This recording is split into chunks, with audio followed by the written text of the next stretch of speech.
As long as a single game exists, a single gaming machine will always overcome it.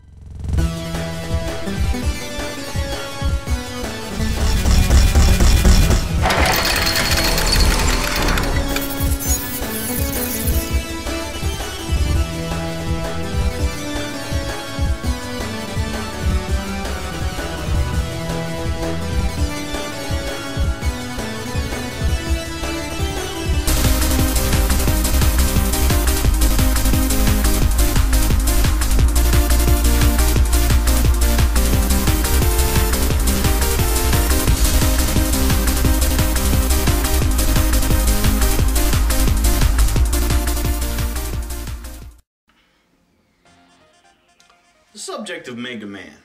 I tackled this once before with my good friend ProtoMario. He gave a pretty good detailed explanation of what and who Mega Man is. But did you really think I was going to stop there? Oh no, there was two main eras of Mega Man. And that was not only the original, but Mega Man X. Mega Man X, which came out for the Super Nintendo, created by Capcom. But it would be too easy for me to talk about this by myself. So I'm going to introduce everybody to my special guest today.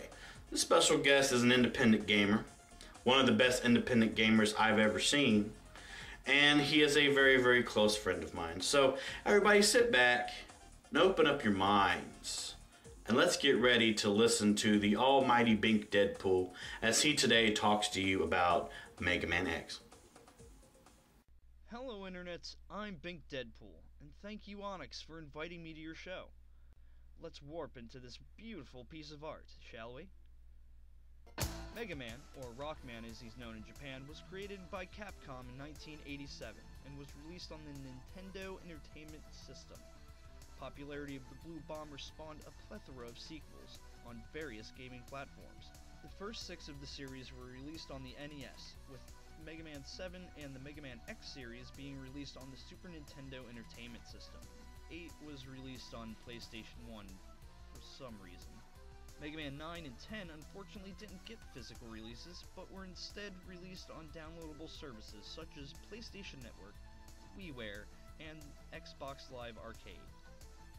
As great as the Mega Man classic games are, Mega Man X took the core mechanics of the originals and not only refines the gameplay, but adds new mechanics like wall jumping. I would talk more on the differences, but Ego Raptor's sequelitis video on Mega Man does a better job than I could ever do. But I will give you a basic rundown of the plot before sending it back to Onyx. Mega Man X takes place in the unspecified year of 21XX, about 100 years after the time of the original Mega Man games, give or take an X or two. A human archaeologist named Dr. Kane, not related to Deckard Kane, discovered the ruins of a robotics research facility that had once been operated by the legendary robot designer, Dr. Thomas Light, not to be confused with DC supervillain Dr. Light. Among the ruins, Kane finds a large capsule which contains a highly advanced robot that could think, feel, and even had free will. Hashtag Skynet.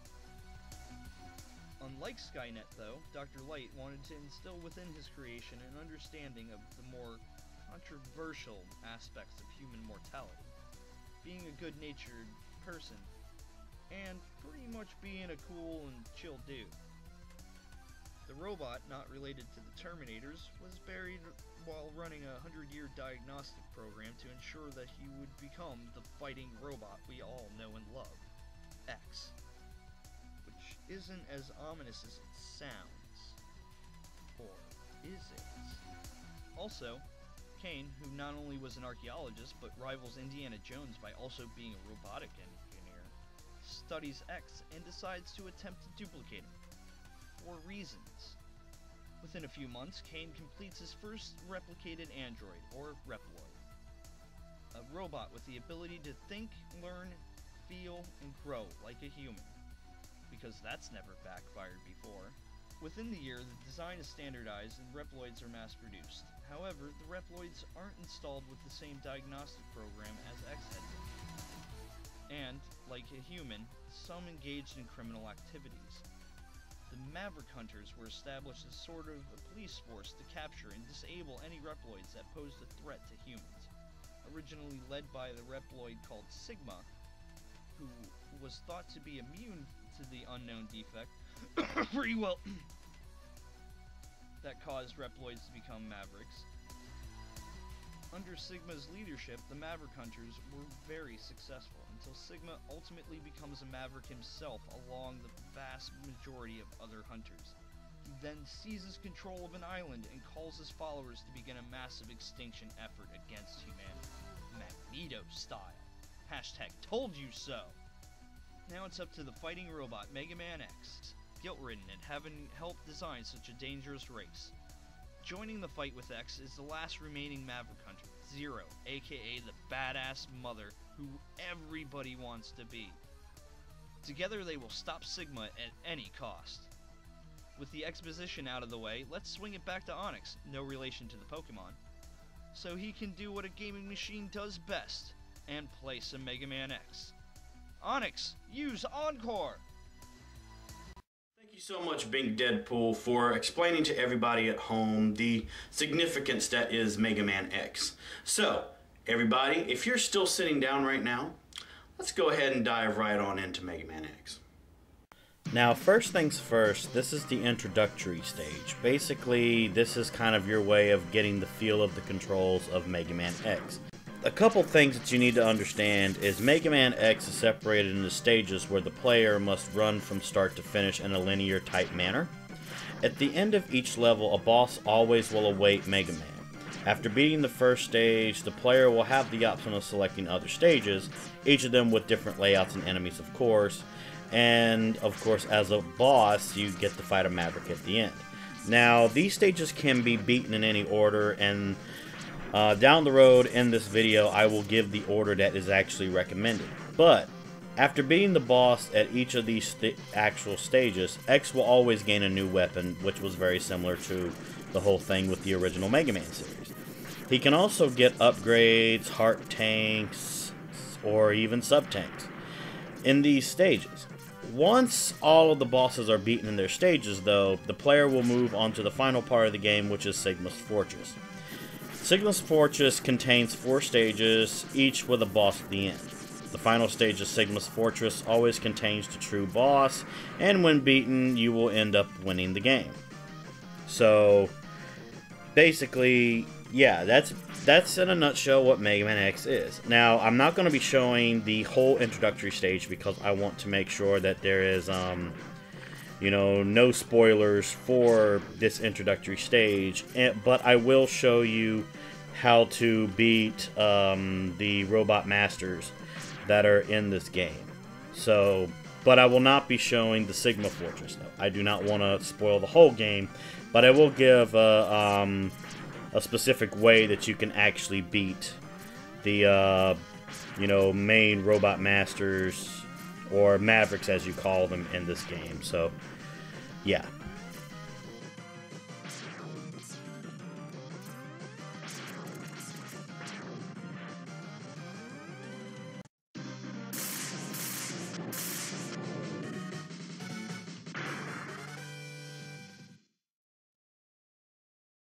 Okay, so Chill Penguin is the preferred choice for beginning players.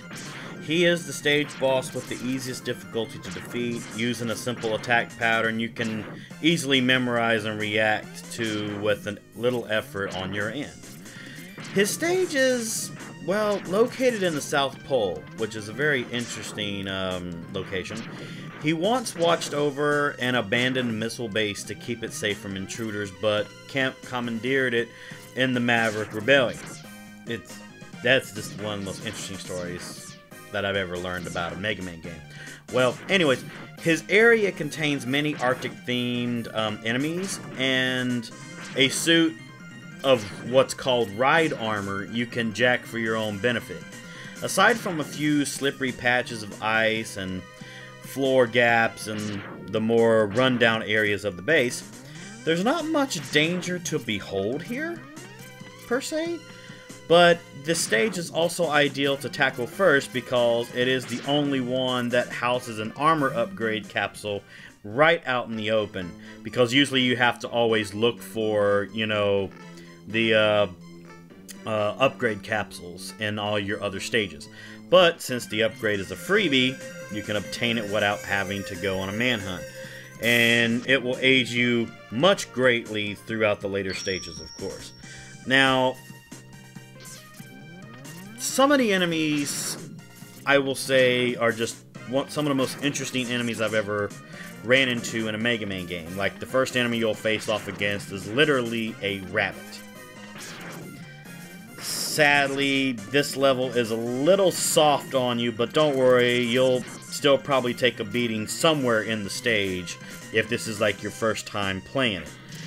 And then there's also other enemies like what's called the Axemen. It is basically a stationary enemy equipped with an axe, and always will be stationed by a mechanical type tree with 3 sections that will keep rebuilding itself. He'll swing at the, you know, regenerating stump with his axe, and, you know, it's just interesting, you know, but they can be destroyed easily with just regular buster shots. You know, you'll either have to shoot away at the stump sections to expose the axe, or, you know, you can leap over the stump pieces entirely and just bombard them with bullets. Chill Penguin, though, it's, like I said, it's just a very, very easy fight. But the best way to beat him is to let off a fully charged blaster shot once you enter the room. Then quickly scale the wall, continue to jump in the corner, and, you know, when you're in that spot, Chill Penguin will continue to launch attacks. Most of the time he'll create decoys of himself and either shoot ice pellets or slide around the room. But you know, like I said, you'll learn his patterns, you know, as you watch him. Once you get him to slide, you know, just jump down from the ground, shoot him with a fully charged blaster shot, scale the wall again, and just keep repeating that strategy. So, you know, just make sure you don't take too long, and just hit him when he does his blizzard move. Aside from that, you'll basically have Chill Penguin right there at your fingertips.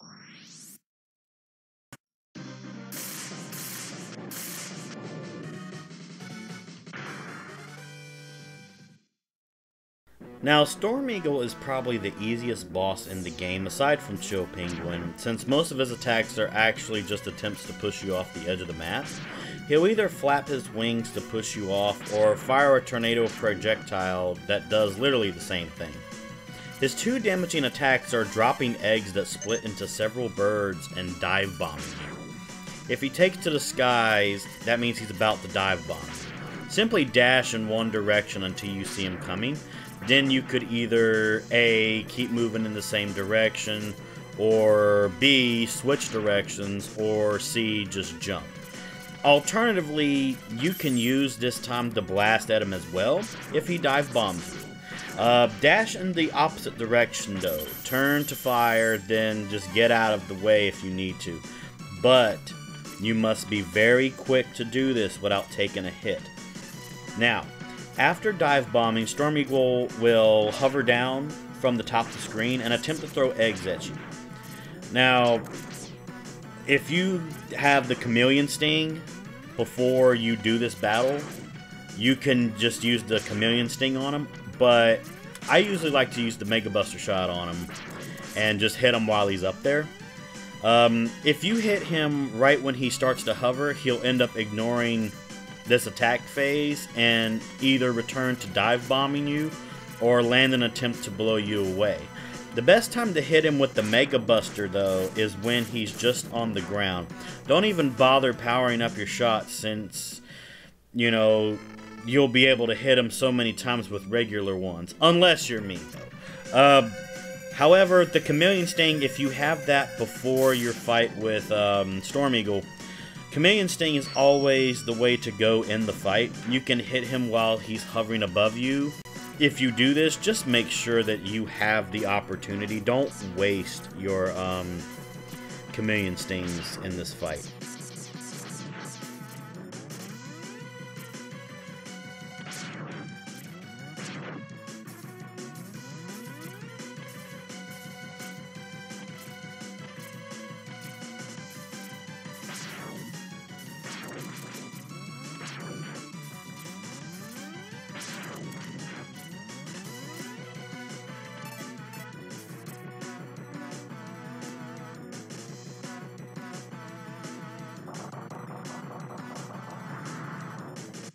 Now just watch how I deal with Storm Eagle.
You see, that's how you do it right there.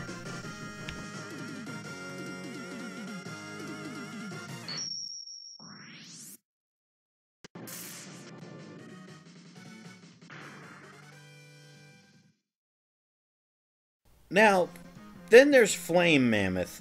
He was always a very interesting maverick to me because he was literally just a heavy-set type of robot master. I always called them like robot masters. But I always wondered why Flame Mammoth slightly acts similar to Gutsman because he's able to shake the ground after jumping and stuff, just like Gutsman could. But basically, like Chill Penguin, when it comes to the boss fight with Flame Mammoth, open up the fight with a fully charged Buster Shot, and then charge up another one right then and there. Fire at him again, and then at this point, he'll do one of his 3 moves. It's always randomized. Regardless of what he does, though, keep shooting charged Buster Shots at him. The flames can easily be dodged, in my opinion. The oil doesn't hurt you unless it's actually been lit. And if he tries to jump over you, dash past him and jump. And just basically just keep on repeating this strategy, and if he corners you, just simply scale the wall and hide in the corner until he approaches you. Now, once he's directly below you, use a type of wall dash to get past him. Now, I would recommend delivering a charged Buster Shot once you reach the ground though, but then if you do this, right after you do that, just keep repeating the strategy if he corners you again. Like I said, just keep using the wall dash. Alternatively, though, you can use the shotgun ice on him when he's cornered that you get from Chill Penguin and fire it at the wall so one of the shards hits him. However, he won't get hit if he's directly beneath you. So make sure he's a good distance away from the wall. If you have the boomerang cutter before you go against Flame Mammoth, 3 shots will slice off his trunk, and then without it, he literally cannot spray oil at you.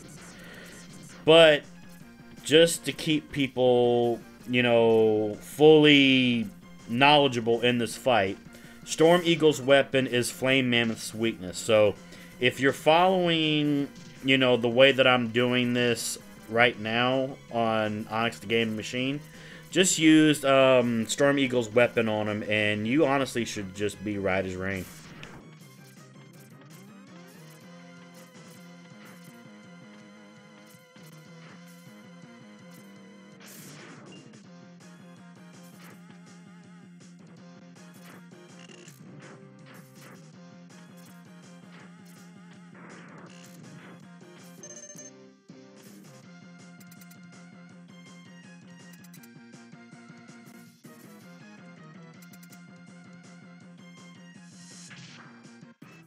See, watch, I'll actually show you how I do Flame Mammoth's battle.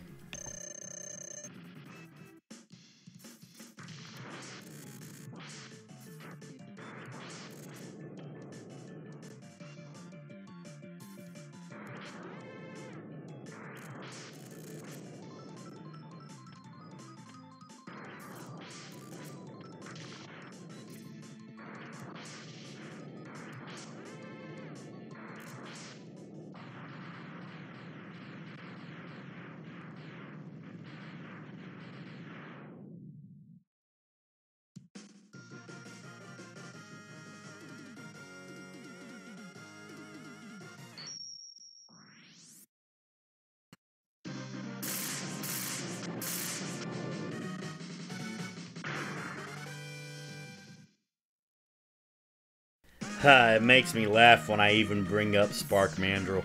He's got to be one of the most pathetic boss fights I've ever done in a Mega Man game. Yeah, he's easy, but although he looks intimidating, this fight will literally be extremely easy if you have his one weakness, which is the shotgun ice from Chill Penguin. Once he lands, just fire it once and watch as he's frozen in place. But don't fire it again. Wait until he breaks free and then fire it.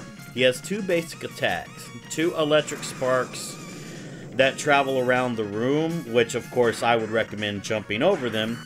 And then he has a charged punch where, you know, like I said, just freeze him and then just scale the wall.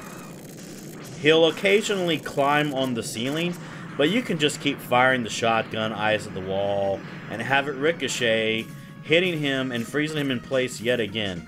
Just keep using the shotgun ice, and Spark Mandrill will be gone before you can say Spark Mandrill.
See, watch as I deal with Spark Mandrill. Watch how easy it is.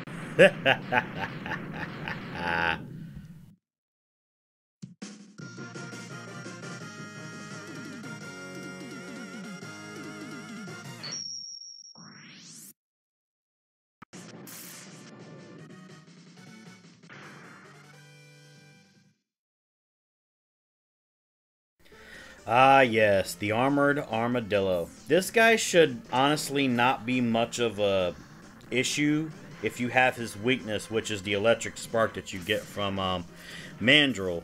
But his annoying little rolling attack that he does can sometimes cause you some trouble. He'll start the fight off by rolling into a ball and crashing around the room, which is one of his two basic attacks. In this form, he moves fast, but his pattern is honestly easy to spot. In a nutshell, he'll go across the room in a diagonal type pattern. And in his movements, they are actually easy to dodge. Eventually, he'll go back into his normal form, so just start shooting him with the electric spark.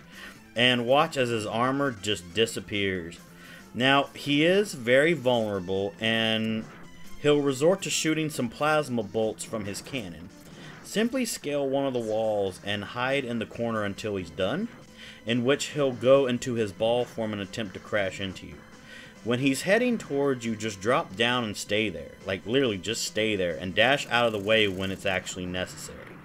He'll then come out of this form, so just shoot him again with his weakness, which is the electric spark. He'll then go back into his ball form and then just come out again, repeating this until he's finally defeated. It should also be noted that he cannot be harmed, though, when he's in his ball form, so just honestly just shoot him when he's out of that form.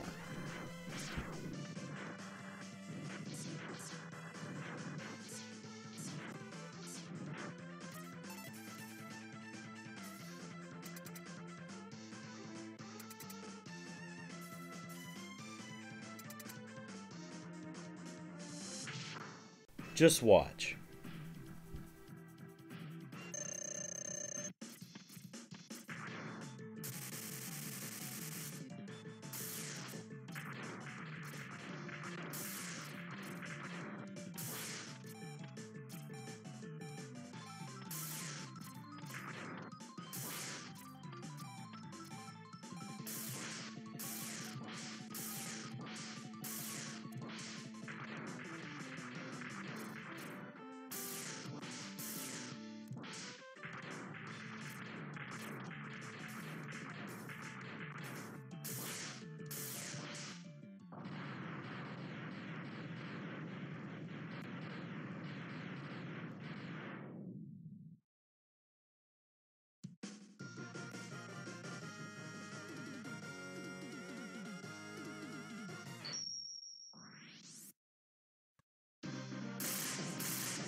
Ha, an underwater level. You knew it was coming. So, Launch Octopus can be very, very annoying as he can leech your health and shoot a barrage of homing missiles and torpedoes at you. Just don't let it get to you. His weakness is the rolling shield, which you got from the Armadillo, and can be very, very, very effective against him. He'll start off the fight by shooting his homing missiles at you. Either dodge them or shoot the rolling shield at them, whichever is your choice. But it should destroy all the ones that are coming towards you. After he shoots them though, he leaves himself open, so use this opportunity, everyone, to shoot one of the shields at him. Next, he'll either do his Typhoon attack or shoot more projectiles at you. To get out of this Typhoon, I learned that if you just keep dashing in the opposite direction, you'll be just fine. If you get caught in it though, he'll end up leeching your health, which is honestly rather annoying. Either way, he always leaves himself open after either of these two attacks, so use that time to bring his health down. If you have the Boomerang Cutter though, 3 hits will cut off his tentacles, stripping him of his life-absorbing abilities.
Let's deal with this life-sucking octopus, shall we?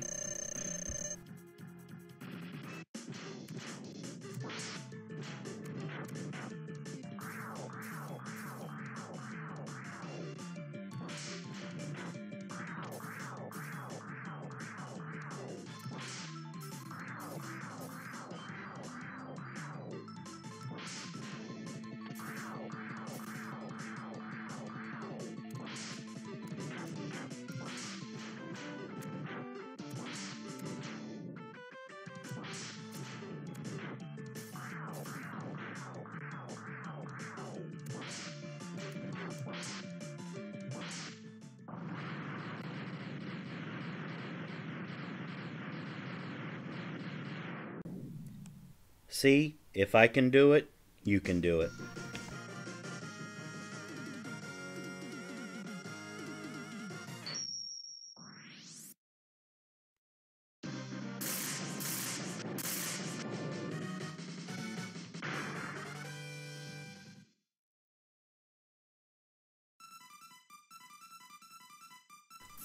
Boomer Kallangur, also known as the Stag Beetle.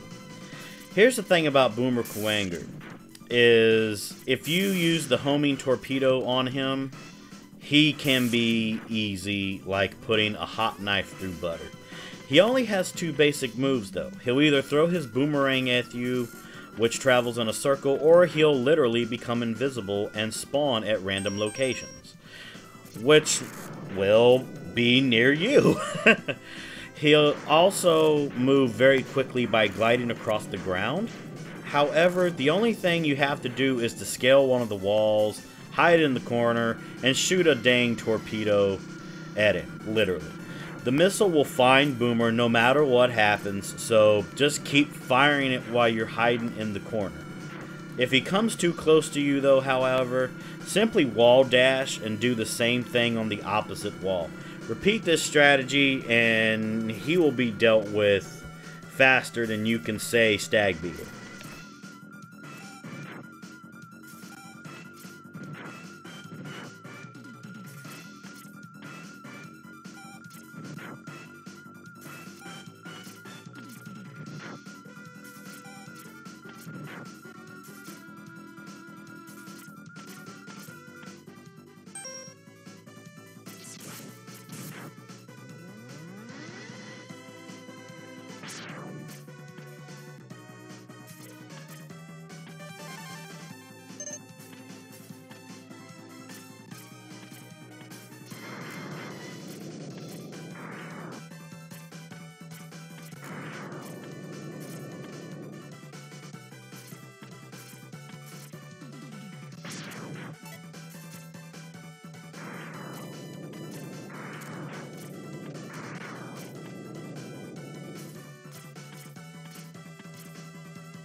Alright guys, here we go.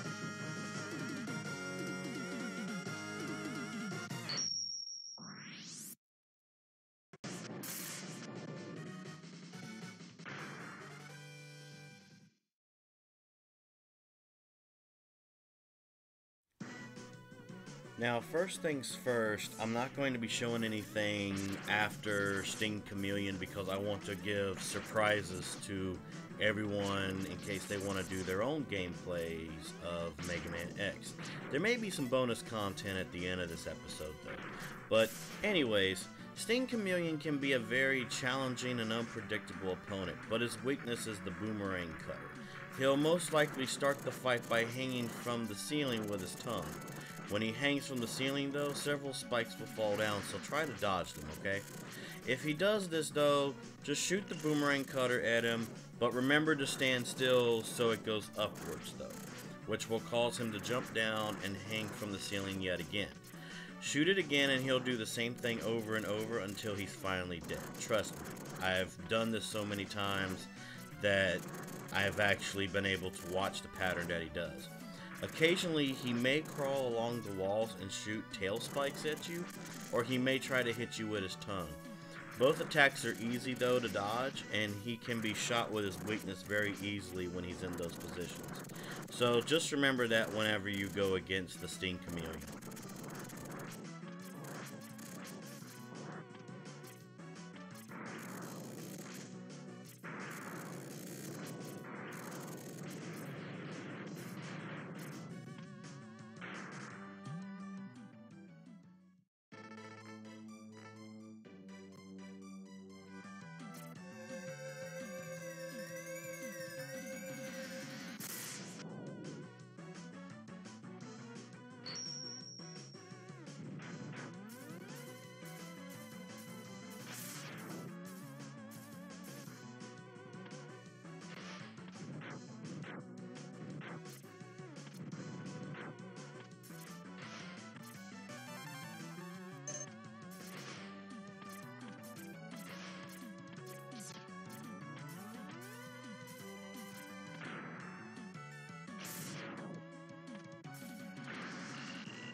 Now, watch this battle very carefully, and then we'll end this.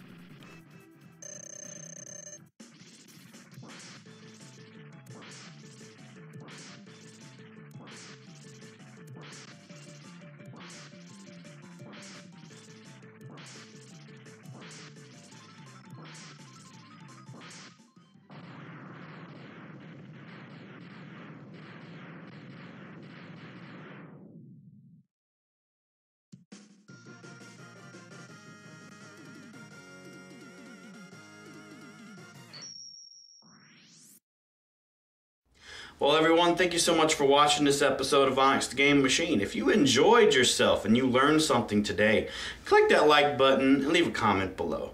And as always, thank you so much for watching.